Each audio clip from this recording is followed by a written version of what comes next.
कैसे एक संत के मिलने से एक कुख्यात चोर का जीवन बदल गया और उसने चोरी छोड़कर, सत्संग का ऐसा प्रभाव पड़ा कि वो चोरी छोड़कर भगवान का भजन कीर्तन करने लगा। तो यह एक बहुत ही सच्ची घटना है और सब लोग, आप लोग ध्यानपूर्वक सुनिएगा। बहुत अच्छी घटना है, सच्ची घटना है। पूरी कहानी आप लोग ध्यानपूर्वक सुनेंगे तभी आपको समझ में आएगी। राधे राधे। कैसे हैं आप लोग? ईश्वर कृपा से आप सब अच्छे होंगे। ईश्वर सब पे कृपा बनाए रखे, सबका कल्याण करे। आज मैं बताने जा रही हूँ कि कैसे एक संत ने जो चोर का जीवन बदल दिया और कैसे सत्संग का प्रभाव पड़ा उस चोर के जीवन में, यह मैं आपको बताने जा रही हूँ। सत्संग का प्रभाव सभी के जीवन में अच्छा ही पड़ता है। तो चलिए, कहानी इस प्रकार से है कि अपने समय में, मतलब काफ़ी समय पहले की बात है, एक तो बहुत प्रसिद्ध चोर थे। वो मीणा जाति के थे और वो पुश्तैनी चोर थे और उनका नाम था घाटम दास जी मीणा। और उनके जीवन में एक बड़ा परिवर्तन आया। उनके पिता ने मरते समय अपने पुत्रों को बुलाया और कहा कि मैं तो अब मर रहा हूँ, एक बात तुम लोग ध्यानपूर्वक सुन लो और इसका हमेशा ही पालन करना, तो तुम लोग बहुत सुखी रहोगे। पिता तो पुत्र को आज्ञाकारी, पुत्र थे उनके, जो मतलब घाटम दास जी वगैरह, वो सब बहुत ही अपने पिता के आज्ञाकारी पुत्र थे। और तो उन्होंने कहा कि क्या बात है, उन्होंने सोचा कि कुछ कल्याण की ही बात कह रहे होंगे पिताजी। तो उन्होंने कहा कि उनके जो पिताजी थे, उन्होंने कहा कि भूल कर भी कभी भी कथा नहीं सुननी चाहिए। कथा सुनने कहीं भी मत जाना और कहीं भी कीर्तन भजन आदि सत्संग आदि हो रहा हो तो वहाँ पर भी कभी भी मत जाना। तो वो ऐसे बच्चे थे कि क्या कीर्तन, क्या सत्संग, ये सब कुछ वो समझते नहीं थे कि ये होता क्या है। ना वो मठ मंदिर जाना। उन्होंने कहा कि भीड़ भाड़ वाली जगह, तो जहाँ पे भीड़ भाड़ हो वहाँ बैठकर कथा मत सुनना, कभी कभी भी कुछ सुनना नहीं। तो और बोले कि तुम कथा सुनोगे तो तुम्हारा धंधा सब छूट जाएगा और तुम अपने बाल बच्चों को क्या खिलाओगे पिलाओगे, अपना घर गृहस्थी कैसे चलाओगे। तो अगर चोरी करोगे तभी तो अपने बच्चों को पाल पोस सकोगे। तो चोरी नहीं होगी तो ये तो हमारा पैतृक व्यवसाय है, क्योंकि वो पुश्तैनी चोर थे। तो इसलिए कथा नहीं सुनना, सब बच्चों से अपने कहा। तो बच्चों ने कहा कि मान लो पुलिस पीछे पड़ी हो और हम जहाँ कथा हो रही हो वहीं से हमको उसी बीच निकलना हो अपने अपने बचाव के लिए, तो क्या करें। तो उन्होंने, उनके पिताजी ने कहा कि तब कान में कुछ भी शब्द ना पड़े, इसलिए अपने कानों में जो उंगली को घुसेड़ लेना, धंसा के घुसेड़ लेना। तो वो बिल्कुल भी, मतलब वहाँ से धीरे से तुरंत ही उंगली धंसा कर निकल जाना और भूल कर भी कथा का एक भी शब्द कान में ना पड़ जाए। तो पिताजी तो कहकर अब शरीर छोड़ दिया और लड़के सब जो थे वो पितृभक्त थे और वो सब कथा नहीं सुनते थे और उपद्रव आदि किया करते थे। एक दिन घाटम दास जी के जीवन में एक घटना घटित हो गई। वो घटना यह घटित हुई कि वो चोरी करके कहीं से लौट रहे थे, उसी बीच पुलिस उनके पीछे पड़ गई और उनको वहाँ से भागना पड़ा। और वो भागना भी ऐसी जगह से था जहाँ पे 1000 लोगों की भीड़ बैठी हुई थी और वो कथा सुन रही थी। ऐसी जगह से उनको भागना निकलना था। तो उन्होंने सोचा कि अब क्या करें। तो तभी उनके दिमाग में अपने पिताजी की अंतिम बात याद आ गई और उन्होंने, जो घाटम दास जी हैं, उन्होंने अपने कान में उंगली धंसा ली और वहाँ से निकलने के लिए कोशिश करने लगे। तभी एक विलक्षण बात यह हुई कि जब वह कथा का पंडाल जहाँ आया तो उसी समय जब पंडाल के बीच से निकलने के लिए करने लगे तो उसी समय उनके पैर में एक कांटा लग गया। और क्योंकि वो दौड़ के निकल रहे थे और वहीं कांटा वगैरह पड़ा होगा तो उनके पैरों में धंस गया। और वो कांटा ऐसा लगा कि वो बिल्कुल उठकर चल ही नहीं पा रहे थे। और उनको यह भी हिम्मत नहीं पड़ रही थी कि मैं थोड़ा सा चल के आगे बढ़ जाऊं। और कानों में उंगली घुसी हुई थी तो निकल ही नहीं पा रहे थे कि वो कांटा इतना भयंकर लगा था कि नीचे से घुसा ऊपर तक कांटा आ गया था, काफ़ी गहरा लग गया था कांटा। तो उन्होंने अब वो कांटा भी निकालना बहुत ज़रूरी हो गया था, उनके दर्द भी बहुत हो रहा था। तो अब भागे कैसे, क्योंकि कांटा पैर में लगा है, पुलिस पीछे पड़ी है और दर्द हो रहा है, कान में उंगली लगी हुई है, कांटा निकाले कैसे। और कथा चल रही है, पिताजी ने कहा था कि कथा हो रही है तो कान में उंगली धंसा लेना। तो अब भागने के लिए कांटा निकालना भी बहुत ज़रूरी हो गया था। तो उन्होंने सोचा चलो यहीं बैठ के कांटा निकाल लें। तो कांटा निकालने के कारण उनको अपने कान से वो उंगली निकालनी पड़ी और उसने कराते हुए अपने पैर से कांटा निकाल दिया। तो जब कांटा निकाल रहा था उसके कान में उंगली नहीं थी तो इसी बीच में उसके कान में थोड़ी सी कथा घुस गई। तो जिस समय उसने कान से उंगली निकाली उस समय कथा में व्यास जी कह रहे थे कि देवताओं के लक्षण मनुष्यों से सर्वथा भिन्न होते हैं और जो देवता हैं उनकी कभी भी छाया नहीं पड़ती है। देवताओं के पैर पृथ्वी पर स्पर्श नहीं करते हैं, देवताओं के पसीना भी नहीं आता है कभी, और उनके गले की माला कभी मुरझाती नहीं है। ये सब चीज़ें व्यास जी बोल रहे थे। और देवताओं के पलक भी नहीं झपकती हैं। इतनी बात उनके कान में पड़ गई कथा की। और देवताओं के लक्षण जो हैं वही सब बता रहे थे व्यास जी। उसने वो देवताओं के लक्षण सुन लिए और वो वहाँ से भाग गया और पुलिस की गिरफ्त में नहीं आया। अब राजा बड़ा परेशान कि चोरों को कैसे पकड़ना, बड़ा मतलब पकड़ना मुश्किल हो रहा था। चोर बहुत उत्पात मचा रहे थे उसके राज्य में। तो एक जो राजा का गुप्तचर था उसने कहा कि हम पकड़ कर लाएंगे चोरों को। तो राजा बोला कि कैसे लाओगे। तो गुप्तचर बोला कि चोर जो हैं, जो चोर बदमाश वगैरह होते हैं, देवी काली के भक्त होते हैं। और माता काली का जो जंगल में काली माता का स्थान है वहाँ पर ये लोग अपने जो सामान चोरी करके लाते हैं उसका हिस्सा बांट करते हैं और वहाँ पे भेड़ बकरे वगैरह काट के खाते हैं। और देवी के नाम पर वो लोग मीट मांस आदि का प्रयोग करते हैं, मदरा आदि पीते हैं। तो बीच बीच में देवी के स्थान पर जाते हैं। तो एक दिन गुप्तचर काली जी का भेष बनाकर वहाँ पर छिप गया काली देवी के मंदिर में उनके चोरों को पकड़ने के लिए। उसी दिन वहाँ उनका हिस्सा बांट होने वाला था चोरों का। तो जैसे ही उन्होंने काली जी का पूजन किया चोरों ने, सो ही वो जो गुप्तचर था वह काली बना हुआ था। तो उसकी जीभ लपलपा रही थी, वह मुकुट पहने हुए था और मुकुट पहने हुए वहाँ आ गई काली माता और कहा कि तुम सब मेरे बच्चे हो, तुम सबसे हम बहुत खुश हैं। इस प्रकार से कि तुम सब मेरे बच्चे हो और तुम सबसे हम बहुत खुश हैं। और यह कहकर वो नाचने लगी। उन लोगों ने समझा कि आज तो काली माता बहुत खुश हैं, बहुत प्रसन्न हैं, क्या चाहिए अब तो, माता प्रसन्न है तो बहुत ही अच्छी बात है। और वो बहुत खुश हुए और कि आज माँ बहुत खुश हैं। घाटम दास जी भी वहाँ पे मौजूद थे और यह सब घटना देख रहे थे। तो उन्होंने सोचा कि व्यास जी तो कहते थे, उनको वही घटना की जो व्यास जी कथा में बोल रहे थे वही बात याद आ गई।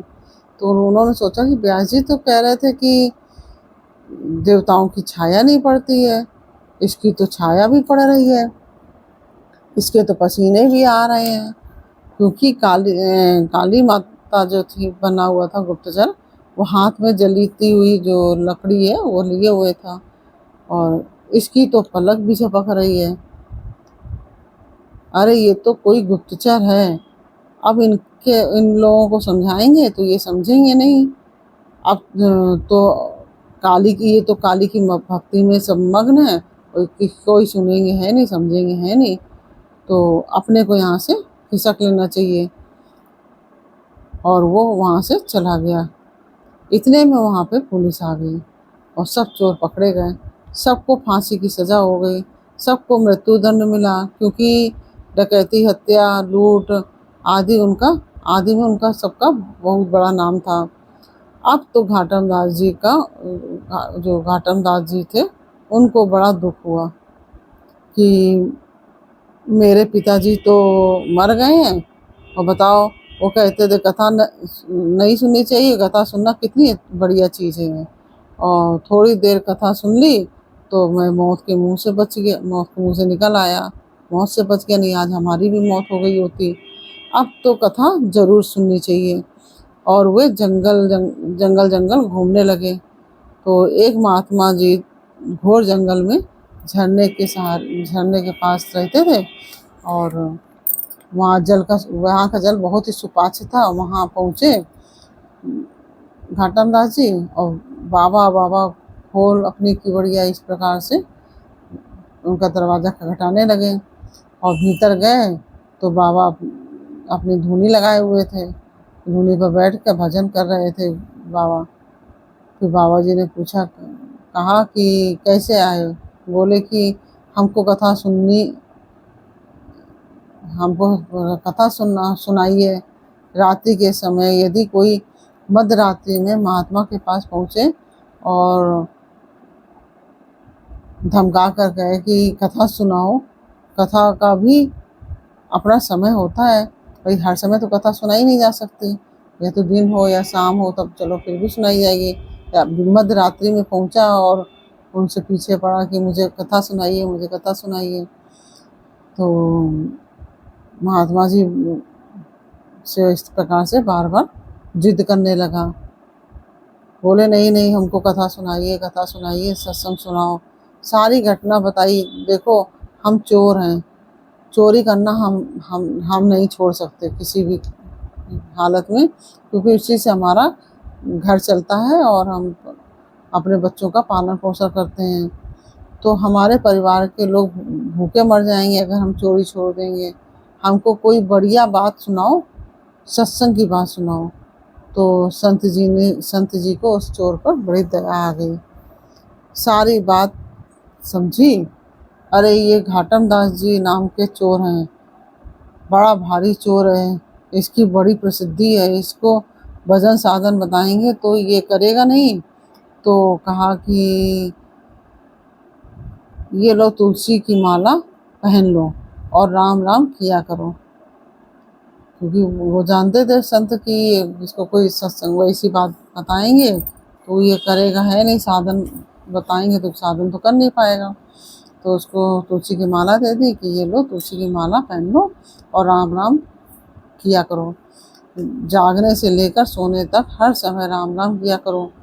देखो जो काम तुम करते हो वो करो, हम मना नहीं करेंगे, लेकिन अब ऐसा करो कि जो चीज़ भगवान को भोग नहीं लगती है उसको मत खाया करो। बोले नहीं खाएंगे, घाटम दास जी बोले।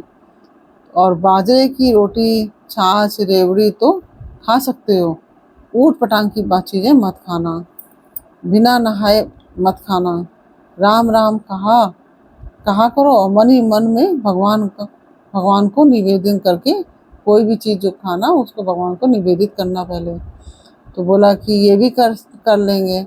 और उन महात्मा में एक नियम और बता दिया उन महात्मा जी ने कि कभी झूठ मत बोलना, जो वाणी रूप सत्य हो, जो वाणी सत्य हो वही कहना, और मनमानी जो मन की झूठ वाणी मत बोलना, हमेशा सत्य बोलना, चिंता मत करना, जो होगा अच्छा ही होगा। और तिलक ज़रूर लगाना माथे पर, भले ही तुम कुछ भी करो, तुलसी तिलक रहना चाहिए।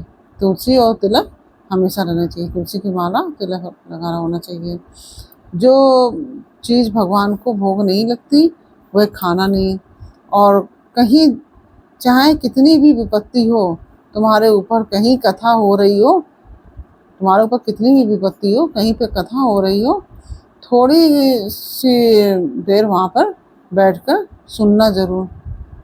तो उससे तो उसने कहा कि महाराज सो तो हम सुनेंगे, सो तो हम सुनेंगे चाहे हम मर जाएं, लेकिन कथा में ही हमारे चाहे क्योंकि चाहे कथा में ही हमारे प्राण निकल जाए, लेकिन क्योंकि ये कथा ने ही हमारे प्राण बचाए हैं तो कथा तो हम ज़रूर ही सुनेंगे।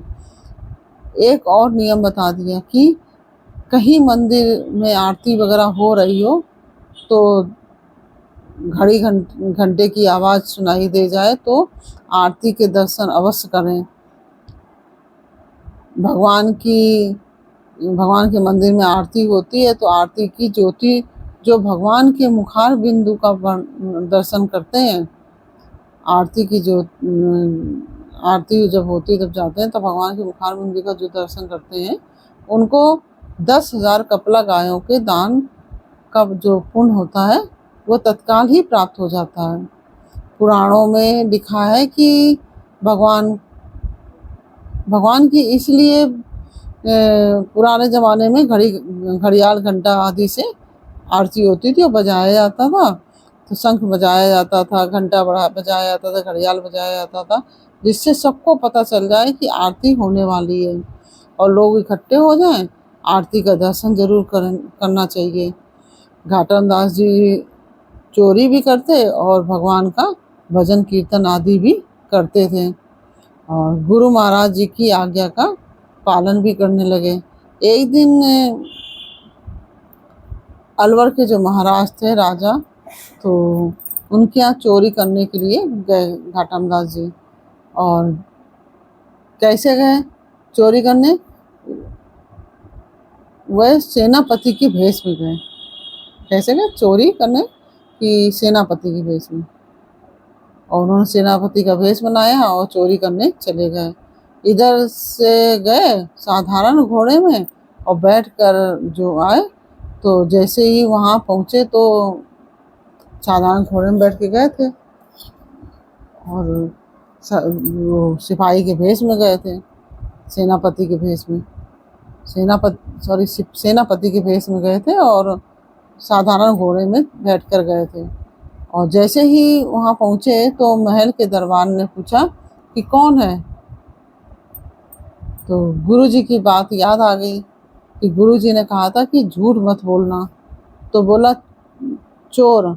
तो दरबार ने कहा कि चोर तो कोई अपने आप को बोलेगा नहीं कि हम चोर हैं, बोल नहीं सकता।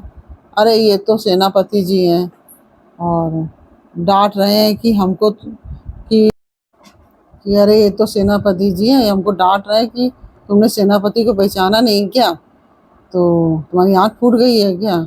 तो इस तरह से बोला कि सरकार, जो दरबान थे वो बोले सरकार हमको माफ़ करना कि आपके लिए थोड़े ही हम दरबान हैं, आपके लिए हम थोड़ी ना दरबान हैं, भीतर जाओ भीतर जाओ।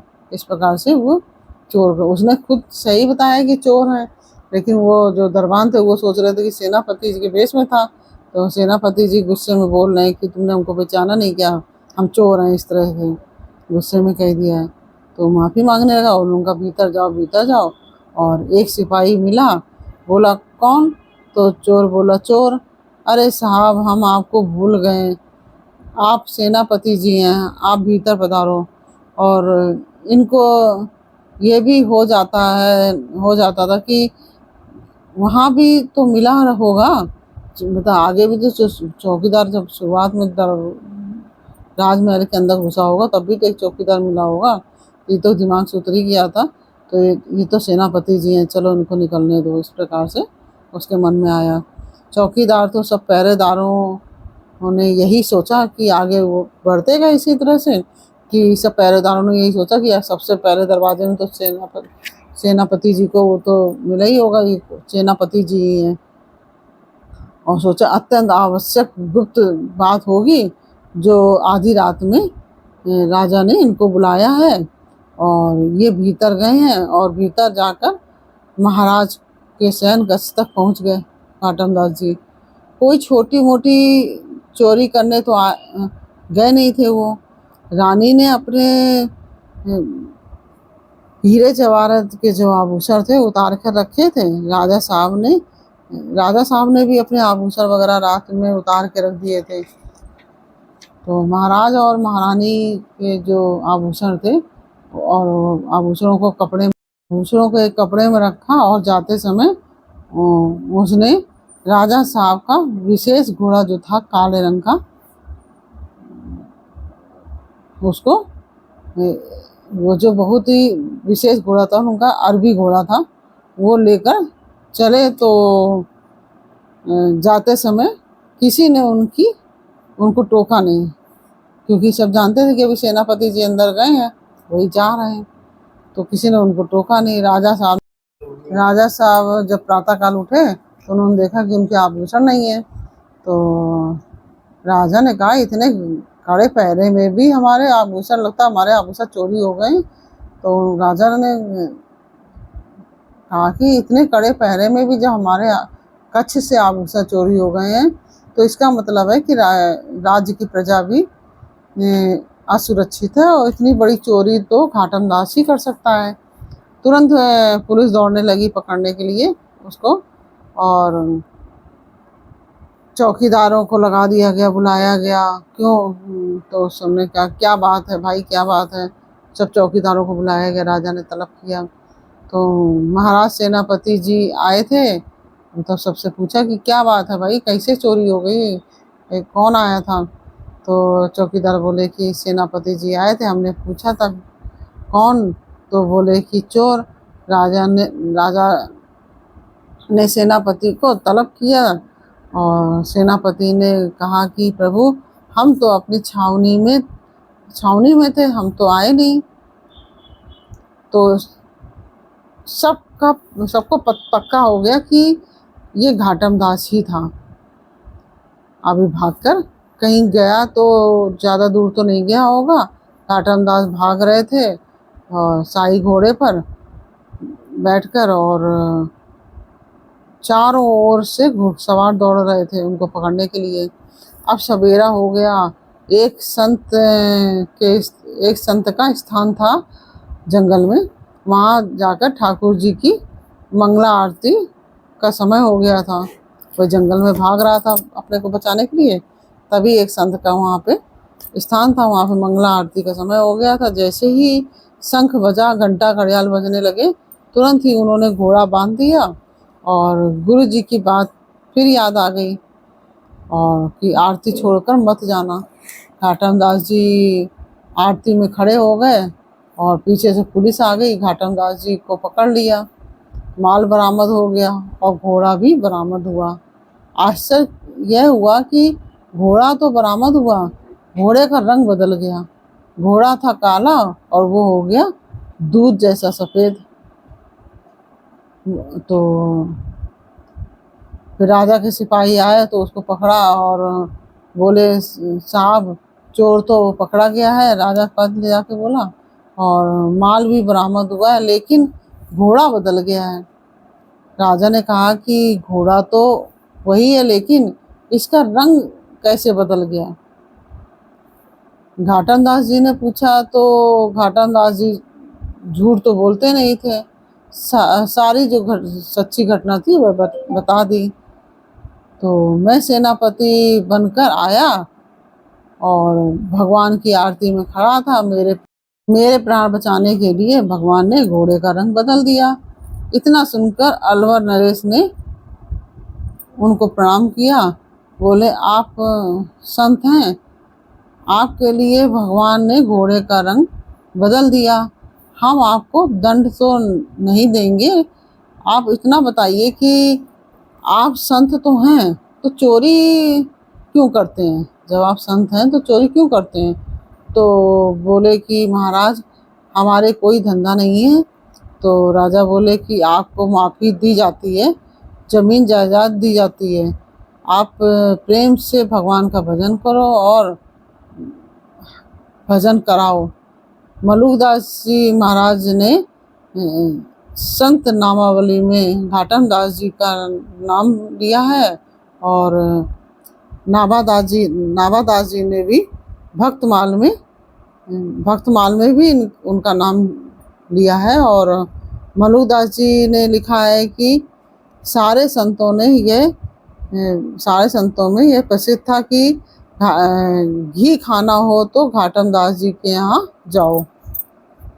यह सारे संतों में प्रसिद्ध थे, और घाटम दास जी संतों की बहुत सेवा करते थे और बहुत बड़े संत हुए। फिर उनका हर जगह वर्णन है। और इस तरह से मैंने आपको यह जो कहानी सुनाई है, कहानी आपको कैसी लगी यह मुझे कमेंट बॉक्स में अवश्य बताइए।